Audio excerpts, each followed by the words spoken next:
Week 10 injury news and updates and player prop targets edition of the Propcast on the Sports Gambling Podcast Network is brought to you by Underdog Fantasy. Sign up with promo code MACHINE to get a 50% deposit bonus of up to $1,000. We're also brought to you by Rhythm. Start crushing college football and the NFL with Rhythm. Get your 7-day free trial today by going to sportsgamblingpodcast.com/rhythm. That's sportsgamblingpodcast.com/RITHMM. And taking a shot to ground downfield. He makes the catch, and he gets in for the touchdown. The catch is made by Calvin Ridley. Wilson, good as he throws deep downfield. It's going to be caught by Metcalf. Welcome, everyone, to the Propcast, part of the Sports Gambling Podcast Network. NFL Week 10 upon us, entering now the double-digit weeks for the NFL season. I can't believe I am saying that. I'm sure every other NFL prop or podcast is saying that as well. But of course, you guys know how we do it here on this edition of the Propcast. We'll go through all the injury news and notes. Guys that are out, guys that are coming back. Of course, we'll discuss our player prop targets for NFL Week 10. But it's not about me on this episode of the Propcast, I should say. It's about my co-host, and he is Sebastian Fearon, the DGen Doc. Sebastian, what is going on, my friend? How we doing, man? How we doing? Yeah, like you said, week 10. On one hand, it feels like where's the season gone? On the other hand, I feel like we've been in the grind, and sometimes it's like, how is it only week 10? So definitely nice to hit those double digits, and excited as the NFL is starting to shape its way out, and so is this prop market. Yeah, I was starting to see the pretenders separating themselves from the contenders here as we get into the latter part of the season here. But again, a lot to get to as far as the injury front does go here for the NFL Week 10 show, like we talked about. Guys that we've talked about earlier when we started doing this specific episode for the Propcast about guys that would be coming back, and we'll get to those games, of course, in particular with my team, because we need all the help that we can get right now, because they decided to sit on their hands and not make any trades to acquire pieces, I should say, here for my Houston Texans. But Sebastian, let's get into it here, man. You want to I know we usually do kind of a recap of how we did last week on the guys that we did talk about there, but anything from last week that stood out as far as the guys that we did cover for the player prop market? Yeah, a guy that we talked about and that we'll probably be talking about again tonight. Mike Gesicki, tight end for the Cincinnati Bengals, really reaping the benefits of no T. Higgins, 2 touchdowns, 100 yards, leading wide receiver. And then Taysom Hill did find the end zone for us last week.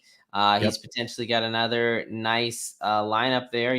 Chris Olave likely going to be out. So some things where they'll be missing some pieces. And last time he played Atlanta, he did pretty well. So we'll see there. So those are two big guys that jump out at me off the top of my head of who we were talking about and who really came home for us last week. Yeah, I think we talked extensively about Mike Gesicki. We'll see what the status of T. Higgins is for this Thursday night football game here. And we'll start there. Got a good one after the last couple of weeks. Been a little bit of a clunker, so we were used to at the beginning of the season here. But Week 10 kicks off Thursday night football, AFC North matchup. The Cincinnati Bengals, they are in Baltimore to take on the Ravens. Ravens currently laying 6 points here at home with them. Probably the biggest total of the season thus far. 53 is a number right now between the Bengals and the Ravens. We just talked about Mike Gesicki showing out in the absence of T. Higgins. Sebastian will let us know if he will be back this week on a short week or not. But Sebastian, what are we looking at for Bengals and Ravens? Yeah, no, definitely a division rivalry game that on paper looks good. Although I do like Baltimore to roll a little bit here. But we've got on the Baltimore side first, quarterback Lamar Jackson did not practice today. I said this last week, I'm not concerned. Neither is Jim Harbaugh, who, he said he's already going to play. So we don't have to worry about, hey, it's just, kind of a rest situation. He did it last week and he came out and he balled out. So no concerns there. Now, there are concerns for tight end Isaiah Likely, dealing with the hamstring injury, 2 no practices in a row. So I would not expect him to be out there. Not only miss this week, potentially the week after. Obviously, Mark Andrews opens things up. Charlie Kohler, another guy, no matter who it is, they like to use the tight ends. there. So, if you're looking for a dart throw as far as in the prop market, something anytime touchdown, Kohler might be a name. But obviously, Mark Andrews gets a bump there. And then Keaton Mitchell, running back, full practice. He's expected to be activated and play this week. Now, he's coming off an ACL plus, I think he had ACL, PCL, he had multiple ligaments there.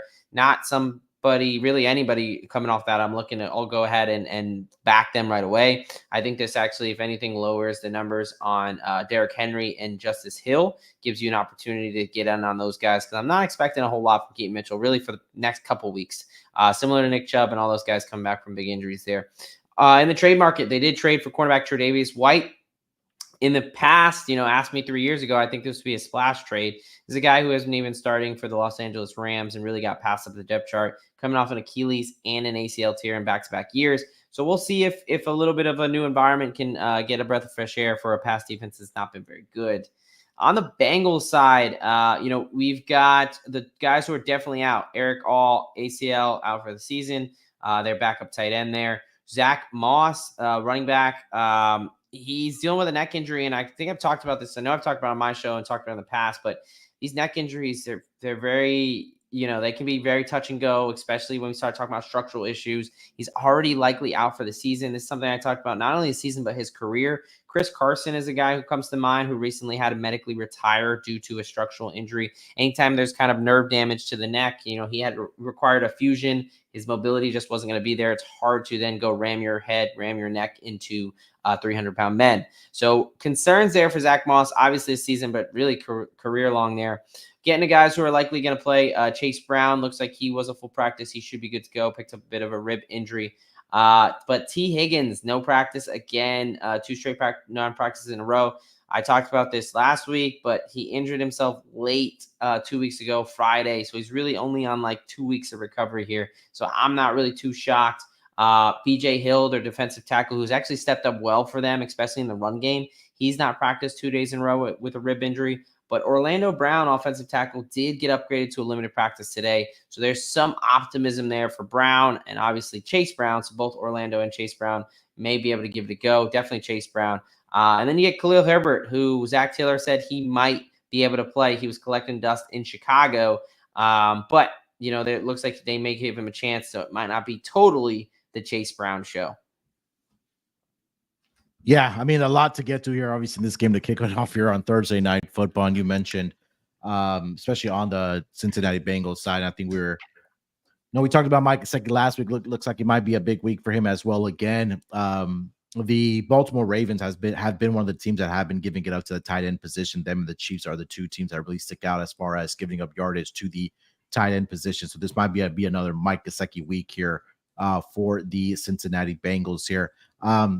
You mentioned, I chuckled when you mentioned Keaton Mitchell and if Derrick Henry's possibly gonna have to take maybe slightly a decrease in workload over the next couple of weeks here with him being back. It was just funny because he already went over his touchdown projection season long at 10.5. He's already at 11 in 9 games, already has 1,000 rushing yards there for the Baltimore Ravens there. But yeah, some big injury implications here. Again, some of the props are starting to drop here. Actually, they have been dropping here for this Bengals and the Ravens game here. So maybe some of those other depth pieces that will get closer to game time here. But yeah, I'm definitely going to be on Mike Gesicki again here for this week for the Cincinnati Bengals. That is for sure. All right, before we continue the conversation here for NFL Week 10, let me remind everybody college basketball is officially back. If you aren't already subscribed to the College Basketball Experience for their daily picks podcast, breaking it all down every single day. And thanks again for all of our loyal listeners here and fans of the Propcast. If you can, head over to Spotify and give us a 5-star rating. Only you can prevent corporate gambling from taking over. All right, Sebastian, let's keep it rolling here, my man. Not much happening in the Germany game. That is going to be happening on Sunday morning there between the Giants and the Panthers. We'll move past that. Same thing for the Bills and the Colts there as well. So we'll move it along to the Pittsburgh Steelers. They are taking on the Commanders this week. Commanders laying 2.5 points in this game at home with a total of 45.5 here, Sebastian. What are we looking at for Steelers and Commanders? Yeah, a couple things real quick. Going back to that first game, Chase Brown, I would say under. Look at his under receive or rushing yards. Excuse me. Ravens obviously one of the better rush defenses. His Good number was point. getting pretty high. It was around 60. I've already taken an alt under there, and not only the addition of Khalil Herbert, but really game script wise, I think if anything, you play him in the receiving route if you do like Chase Brown. And then save your sleep on the Germany game. You don't want to watch Giants versus Carolina. I don't think we But purposely skipped that game, but we'll just leave it at that. yeah, exactly.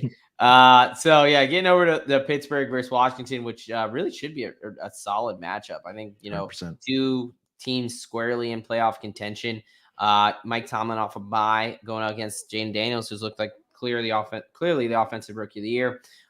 So for the Washington side, not a ton. Waiting for their report to drop a little bit, but their left tackle situation has been a bit up in the air with Cornelius Lucas going down. So let's see. They were having to play their left tackle number 3 last week. So we'll see if they get that position shored up when you got TJ Watt and Alex Highsmith coming to town. And then Brian Robinson wasn't able to play last week. We'll see if he's able to come back from that hamstring injury, I believe is what he's dealing with. Now on the Pittsburgh side, we get a little bit more clarity. Really, they're coming off a bye and they're getting healthier. Center Zach Frazier, rookie from West Virginia, with his ankle injury, he was back at practice, has a chance to return. Also, outside linebacker, edge rusher Nick Herbig from that hamstring injury, he's got a shot. And Cordell Patterson coming off that high ankle sprain suffered in week 4. All 3 of those guys, a little bit more depth pieces. Frazier definitely the starter there at center, but some guys that can add some juice to this lineup potentially going to be back. And really in the trade market, picking up wide receiver Mike Williams and defensive end Preston Smith. I think both quality guys that can see plenty of playing time. Smith has a rotational pass rush with Highsmith and TJ Watt. I think that's dangerous. And I really like Mike Williams, a guy who is getting healthier off his ACL tear and just really didn't get an opportunity in New York. Aaron Rodgers kind of, shafted him with 2 shitty throws at the end of the game. And really that kind of killed that trust. So I think, what does Mike Williams historically do well? The deep ball. And what does Russell Wilson historically do well? He throws a nice deep ball. So I do actually think that, although not the sexiest, biggest splash plays, I do think those trades are actually some key additions for Pittsburgh. So I'd be interested to see how that goes moving forward. We'll see what Mike Williams' numbers are when they drop. Yeah, it was. I think that we knew that Mike Williams was going to be the odd man out there for the New York Jets, especially after the acquisition of Devontae Adams there for the Jets. Just really hasn't been able to find his footing just yet. He's coming off the injuries that he did suffer. So hopefully, in Pittsburgh where they need some wide receiving help, I think that he could definitely be a boost to that wide receiving group there, especially with how great Russell Wilson has played. Knock on wood, if you're a Steelers fan, over the first 2 starts that he's made thus far this season. And I think at least going up against the Commanders secondary here, it could be a pretty big statistical game, I should say, at least for Russell Wilson in this game again. They did. I did forget to mention they just obviously picked up Marshawn Lattimore, obviously on the Washington side. That is kind of the big addition over there. Now, he was dealing with the hamstring injury, and he did only hurt himself, in week 8. So this would only be 2 weeks of recovery. Yeah, obviously Devontae Adams cleaned up and got healthy pretty quickly after a trade. I'm not exactly sure if that's the same situation. It's obviously tough to tell. We only go off what they really tell us. So I'm very interested to see his practice status on Wednesday, Thursday here for Marshawn Lattimore. Because, if he did suffer a hamstring injury to come back in 2 weeks, if it's minor, there's a chance, but there's always a little bit risky there. So if he truly did suffer an injury, I would expect him to be at least limited, and we'll see if he wants to roll it out there and give it a shot his first game out. So definitely something to monitor. As you mentioned, that secondary has not been very good. As we kind of go through this early in the week, I think, this is the one, I think, podcast where you kind of want to get your pen and paper out and write these names down because, we're projecting it obviously early, but those injury reports and status of these players come out obviously in the latter part of the week, Thursday going into Friday there. So I think those are some things that our listeners should definitely be writing down, because I definitely make a note of it as well. And that's how we really capitalize on the player prop market going forward, at least for the games that are being played on Sunday or even Thursday night football. Sebastian, before we continue the conversation here, my man, let me remind everyone about our good friends over at Underdog Fantasy. Underdog Pick'em has one of the biggest menus for all sports: NFL, college football, college basketball, MMA, NBA, NASCAR, and more. Boostober is officially upon us. Then they're getting a spooky amount of profit boosts, and much more. And you can now use specials and boosts on all flex entries. So sign up with promo code MACHINE to claim your special pick and first-time deposit offer up to $1,000 in bonus cash. That's underdogfantasy.com. Make sure you use that promo code MACHINE. All right, let's continue the conversation here. Let's get over to the next game in the schedule for Sunday, NFL Week 10. NFC South matchup, the Atlanta Falcons. They are going to be in the Big Easy to take on the Saints. Saints currently catching 3.5 points in this game with a total of 46 in this matchup. Sebastian, what do we got for Falcons and Saints? Yeah, potentially could be a really ugly game here. Obviously, division rivalry. We'll see. Saints, obviously, somewhat of sellers at the deadline. They fired their head coach and Dennis Allen. Is this going to be a bump game or have they completely quit? I don't think I've ever seen so many players tweet immediately after a game than I saw the New Orleans Saints on X this week. But for the Saints side of the ball, Chris Olave is obviously the big one with his concussion. He got knocked out, taken to the hospital, put on the stretcher. Thankfully, all movement extremities, he's good. He was released there. Now, I mean, I would say there's really very slim to no chances he's on the field, obviously, with how public his injury was. And, I mean, he was just on the concussion protocol 2 weeks ago. He got cleared. He came back, had to get tested out and clear that again. So, Chris Olave's concussions has kind of been a very common pairing of words recently. And I think the NFL is definitely going to take notice. And I don't think he'll quite get the Tua treatment where it's kind of almost forced into an IR. But I would not be surprised if he misses a couple weeks here. Not even from just kind of the NFL politics side, but just the repetitive brain trauma injuries. Never good.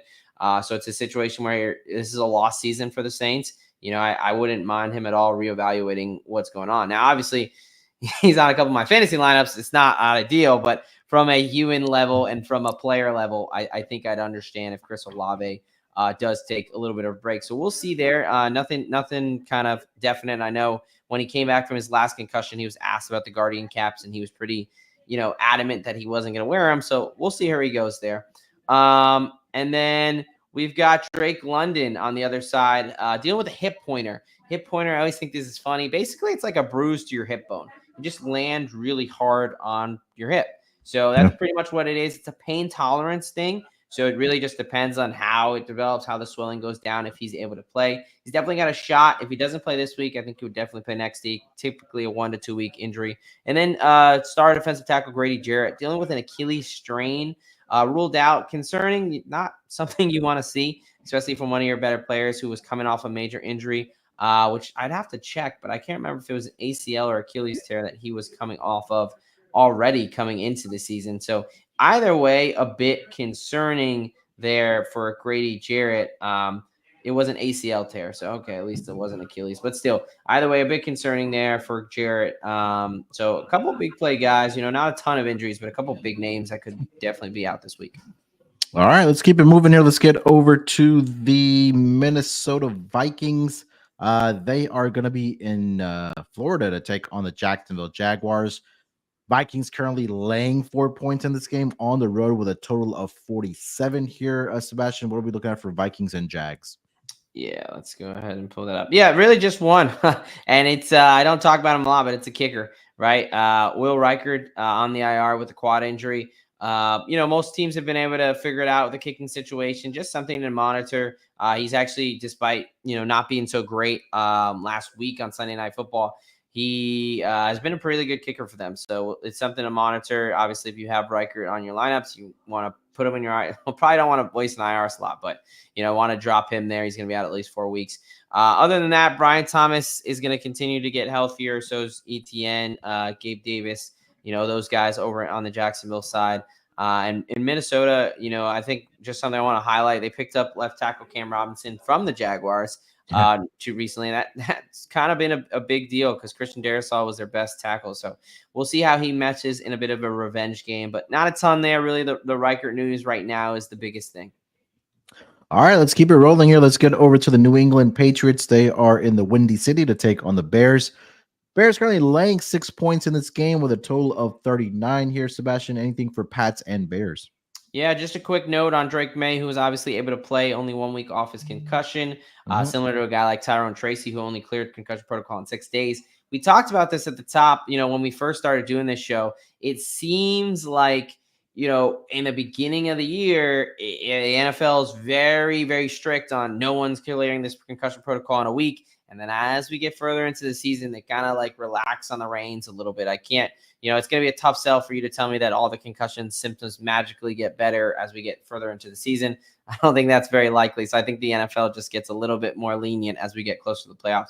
But really the injuries on the Bears side of the ball, starting with quarterback Caleb Williams, rolled his ankle. Really not a concern there. Should be good to go for next week. Obviously, we saw Mahomes do this twice in the past 2 weeks and come back and play and be effective. So it's not a major injury. No concerns there. However, I am concerned about their offensive line and their defensive backfield. They were already mixing, Tevin Jenkins was beat up. Braxton Jones was beat up. Now Darnell Wright, their starting lineman, ruled out with an MCL sprain. Although MCL sprains are kind of best case scenario for ligaments, still, the chance that he misses next week is pretty high.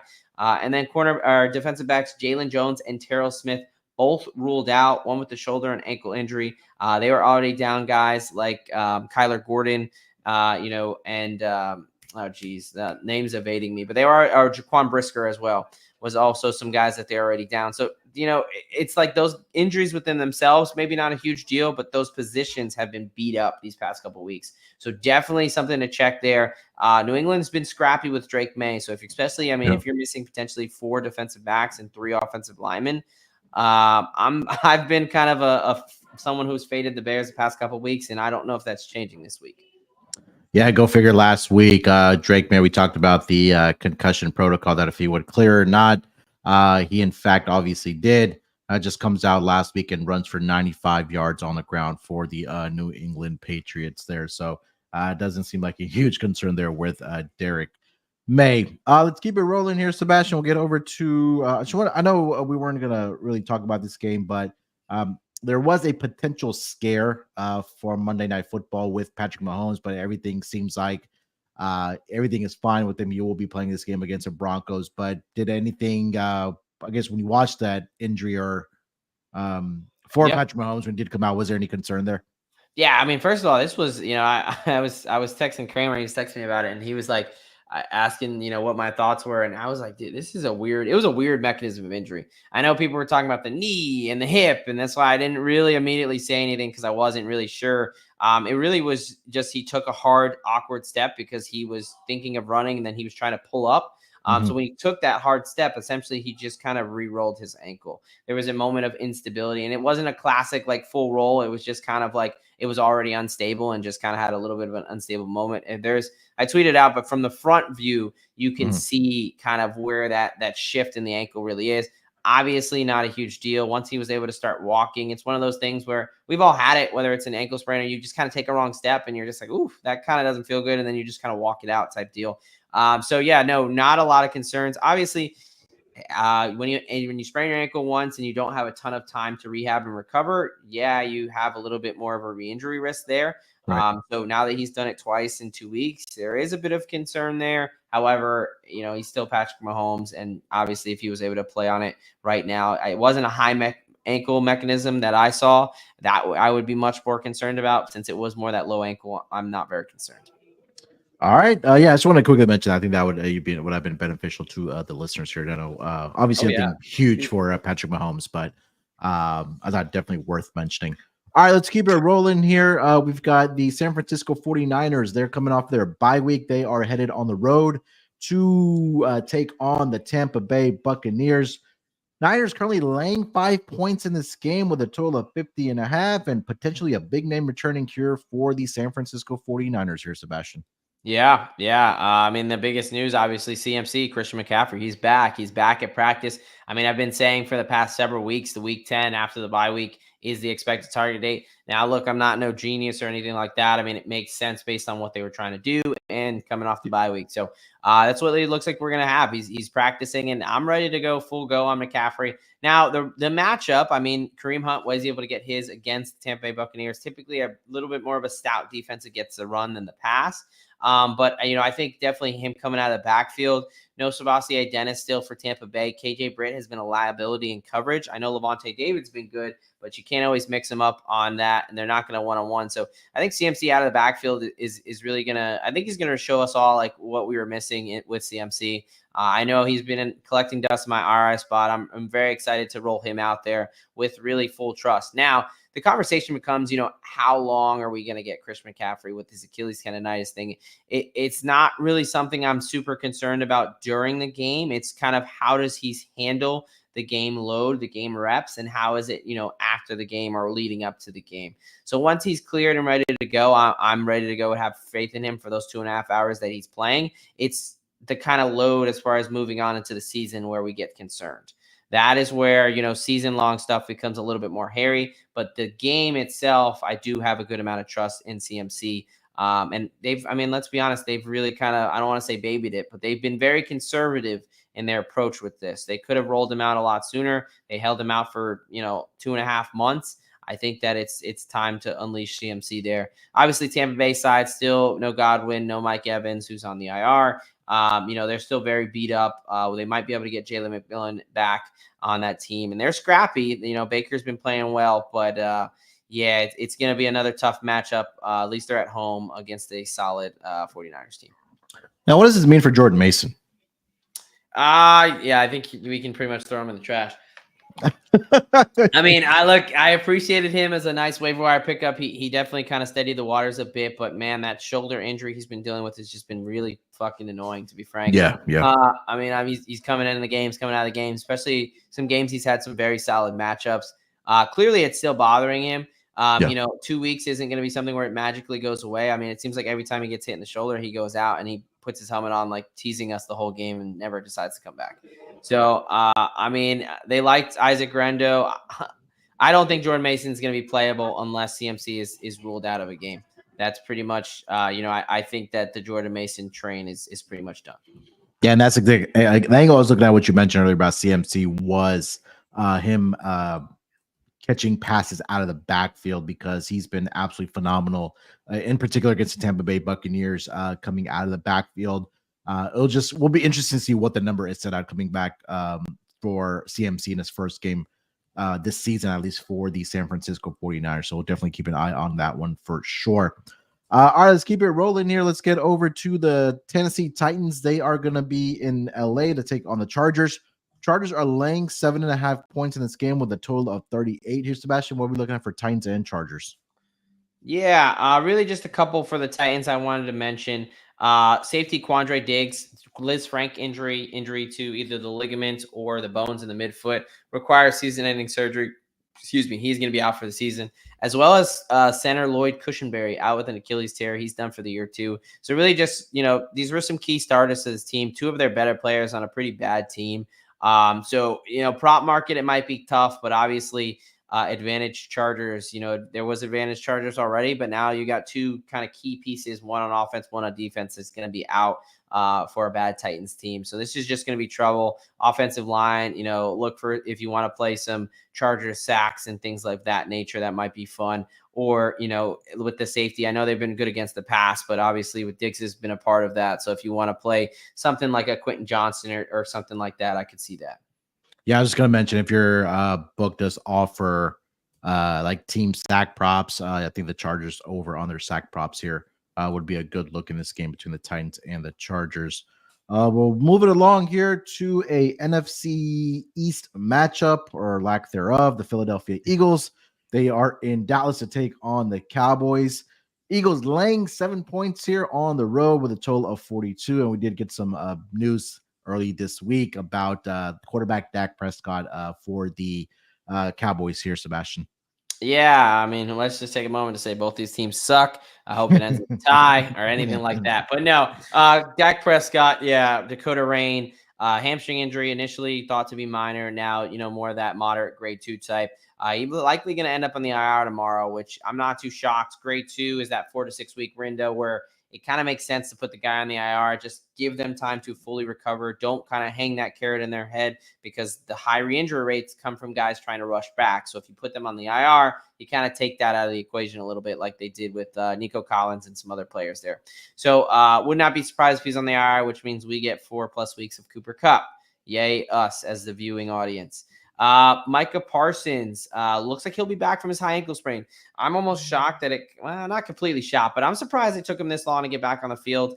Maybe some business decisions being made there, but he is probable for this week. I do expect him to play. And then you have CeeDee Lamb dealing with an AC sprain, a acromioclavicular joint kind of right here. Happens when you either land on it hard or you get kind of like a land out on the shoulder there. Kind of gets jammed up in there, right? Not considered serious. MRI fairly clean.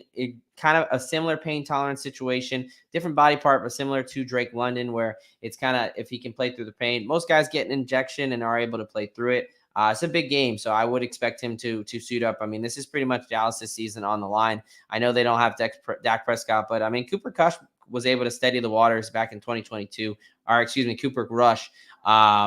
So we'll see. I mean, if he's obviously he needs CeeDee Lamb out there to have a chance. Micah Parsons being back on defense will help. We'll see about guys like Deron Bland and Kalen Carson and Trevon Diggs there for that defensive backfield. I still don't expect DeMarcus Lawrence to be back. So this one, Cowboys is definitely going to be a lot of moving pieces there. For the Philadelphia Eagles side, I mean, it's just one, but it's a massive one. It's A.J. Brown with his knee injury. Now, good news, MRI revealed no significant structural damage, labeled as day-to-day, said it might be more of a contusion type. So similar situation, contusion, just a bruise to, one of the muscles that he was injured there. Pain tolerance, is he going to be able to play through it? Some are worse than others. Some you're able to be fine in a couple days, and others you may not. So I think with that no structural damage, he might give it a shot. We'll see though, because he's been someone in the past who I thought was going to be able to fight through some things, and he was ultimately ruled out. So this is definitely some injury reports you want to watch, because this is going to be guys that, I mean, you've got Prescott's definitely out, but you've got A.J. Brown, Michael Parsons, CeeDee Lamb, like huge guys that are going to impact this game. All right. I mean, look, this would have been a matchup that definitely would have been fun to watch here if at least the Cowboys were number one healthy, especially at that quarterback position that we just talked about, but also maybe for division implications. But it's going to be a little bit of a clunker in this game between these two squads. 2 games left here will be the prime time games here for Sunday to wrap up week 10. We got the Detroit Lions. They are in Houston to take on the Texans. Texans currently catching 3.5 points in this game with a total of 49 here. Sebastian, what are we looking at for Sunday night football between the Lions and the Texans? Yeah, you might be able to get more insight here, but really the biggest one I'm tracking is Nico Collins. He was expected to be back off the IR, and this is his first week he's eligible to come back. They had a bit of a mini bye week with the Thursday night football game there, obviously taking the loss to the Jets, which, I mean, it was kind of it was a sleepy game. I think a lot of people could see that coming. I don't think it's a real reflection of exactly how good they are. I think they just got caught in a bad spot without a lot of wide receiver help there. So I do expect him right now to be back off IR. Now, obviously, let's see where practice and things look like, but all signs were pointing to him being back, which obviously is huge for not only Collins, but for CJ Stroud. I mean, CJ Stroud with and without Nico Collins, there's a pretty massive difference. As much as they'll miss Stephon Diggs, I think Collins is clearly the wide receiver one there. He matters a lot more to this team. So with him being back, I mean, they definitely will have a chance. Detroit, I mean, they just picked up edge rusher Jadarius Smith, which is going to be big for them because they were very much lacking a pass rush without Aiden Hutchinson and without Marcus Davenport. So I still don't know if it's going to completely fix everything. It'll definitely help. But if CJ Stroud is able to sit back there with time, which is something he really hasn't had much this season, and he's got Nico Collins running down the field, I think this definitely has the potential to be a shootout. Yeah, I mean, head coach DeMeco Ryans was asked about it, and he mentioned that we're going to evaluate him as the week progresses here. But the indications were before the game they played on Thursday Night Football in Week 9 that he was anticipated to return for the Texans this week, coming off the IR, or at least, being eligible to come off the IR, I should say, for the Texans here. So hopefully he does come back, like you mentioned, being on a mini bye week and playing on Sunday Night Football as well. And definitely if they use him on offense, especially since we talked about last week, the departure, or I should say the season-ending injury suffered by Stephon Diggs with a torn ACL. All right, before we get to the Monday Night Football game to wrap up NFL Week 10, let me tell everyone about our good friends over at Rhythm. SGPN's proud partner Rhythm is the #1 AI-powered back sports betting platform that helps provide bettors of all levels the ability to build custom predictive betting models in seconds and get predictions for betting on money lines, spreads, totals, and props Build your own model, copy one of the top performing models from the leaderboard, or press build a model from Yin. Rhythm gives you predictions for every game, player props, and also has a myriad of stats, research, and trend analysis to give you even more betting insights. And now you can track props in the Rhythm app, and Rhythm just launched their college basketball models as well. Claim your 7-day free trial today by going to sportsgamblingpodcast.com/rhythm. That's sportsgamblingpodcast.com/RITHMM. And Ross, we're brought to you at BetUS. Bet with the best in the business. BetUS. BetUS has been around for more than 30 years. Easily deposit using our using cryptocurrency and lightning fast payouts. U.S. players are always welcome. And you can go to sportsgamblingpodcast.com/BetUS. That's sportsgamblingpodcast.com/BetUS. Promo code SGPN. So they know that we sent you. BetUS, America's favorite sports book. All right, Sebastian, last game of the night. That is going to be, I should say, for week week 10. Monday Night Football. The Miami Dolphins, they are in LA to take on the Rams. Rams currently laying 2.5 points in this game with a total of 50 in this game. What are we looking at for Dolphins and Rams? Yeah, a game that could really, between Sunday night, Monday night, some games that could have some absolute fireworks here, which everyone likes to see. Rams really on their side, it's just offensive tackle, right tackle Rob Harvenstein with an ankle injury. It looks like he's going to be doubtful and likely will miss week 10. The fact they've already probably ruled him out is probably not a good sign for not this week, but multiple weeks coming forward.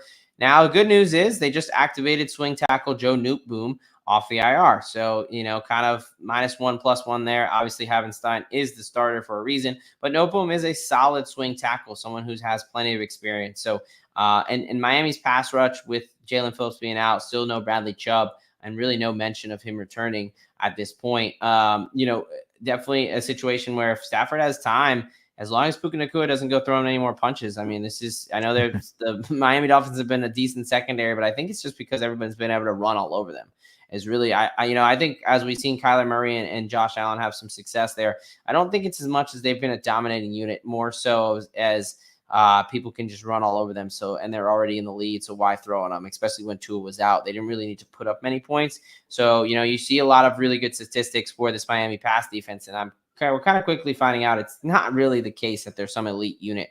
And I think that I think both teams are going to be able to have success through the air. So we'll see. But obviously, we talked about Kyron last week, and I think Kyron this week is a solid play with Miami's poorest rush defense.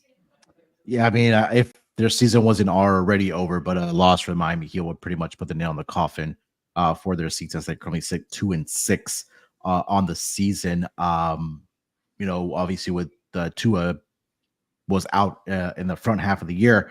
3-game losing streak for the Miami Dolphins, and then for the LA Rams, sitting at 4-4. They've won 3 games in a row, so it's going to be every game's going to matter, especially in that NFC West division. Yep. All right, that is pretty much it here for all the injury news and updates for NFL Week 10. Talked about a couple of guys that we will be looking at the player prop market, but again, definitely keep an eye out for all the injury news as it progresses throughout the week here for the respective teams and the matchups there. Sebastian, anything else you want to mention, my man, before we get out of here?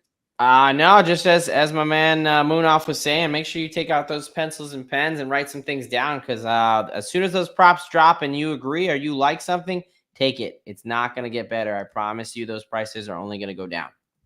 Yeah, again, we've talked about it a lot. As soon as those props drop on your respective book, you got to jump on it, because those numbers will be on the move. And I think we've been on the right side of more times than not thus far this season. So hopefully we put some more money in the pockets of our listeners here for this upcoming NFL Week 10.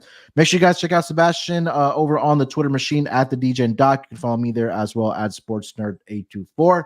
But also make sure you guys check out Sebastian on the podcast there as well. Go even further in depth with fantasy player props, talking about the injuries over the DGen Docs is the official podcast there. So check them out on Spotify.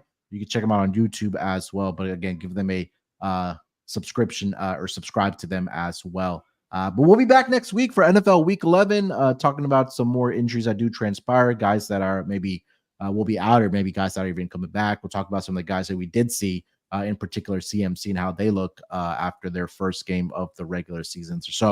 So a lot of football left to be played here. A lot still to be determined here, but definitely looking forward to it as we progress here throughout the season. All right, we'll be back next week, like I mentioned. Till then, good luck with your bets. Let's break these books off, and always remember to let it ride.